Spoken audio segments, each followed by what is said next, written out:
Gentlemen, and happy St. Patrick's Day. So, as you can see, I'm reviewing St. Patrick, the Irish Legend. I found this movie on YouTube. I couldn't find it anywhere else, and it is a pretty old movie from what I gathered.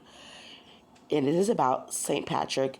He's the patron saint of Ireland. And on March 17th is the day everybody dresses up with their green and their shamrocks and leprechauns and all this. But St. Patrick is more than that. Now, if you know more about him, please let me know how much this movie got right and how much it got wrong. So, St. Patrick or Patrick, he actually came from a wealthy family in Britain, or England as we now call it. And he was kind of a spoiled rich man's son. Dad kept giving him chances, even though he was like, you need to pull yourself together. Mom was like, you need to do better, Patrick. And, one scene he was like, Mom, I'm going to work on my studies really, really hard. I won't even have time to smile with you. Sorry, my throat's messing up.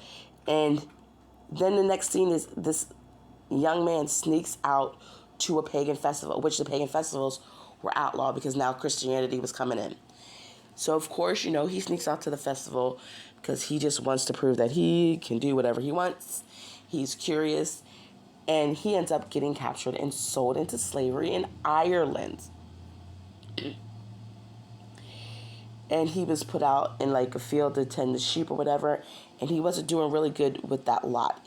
He couldn't handle it, and then he started praying. He found religion. He was happy with his lot. He was doing what he was supposed to do, and even his master was not feeling that too much. So, Patrick accepted his lot of life, and then he heard the voice of God telling him that his boat has arrived, so he could go back home. He goes back home. His parents are excited to see him. Patrick decides he needs to be a priest. So he goes off, becomes a priest, and years later he gets to go back to Ireland, of all places. Well, and I find that odd that he would want to go back to Ireland to save the people, but I guess during his time of slavery, he really embraced being Irish himself. He was a missionary. He built things there. He worked the fields with the people. He just loved church. And then church politics took over, and just was trying to discredit him, saying, he's doing all this. He's making himself more powerful than us, because Patrick didn't want to pay the tithes because he figured all the money that he was getting, he was funneling right back into the community where he was. It was really good. Like the hour, I think it was like an hour and a half, hour 45 minutes. It actually flew by. And I would recommend, if you want to know anything about St. Patrick's, definitely watch this movie, because now I'm curious to how much this movie got right. It was done well. There were some effects that you could tell were, I guess, the early stages of CGI, but nothing too horrible. So that is it. I hope everyone has a great St. Patrick's Day.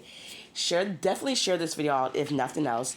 Comment below, like I said, if you know anything about it. You hear my dog eating in the background. Never fails. So I hope everyone has a good morning, afternoon, evening. Be safe out there if you go to any celebrations. And I will talk to you later. Bye.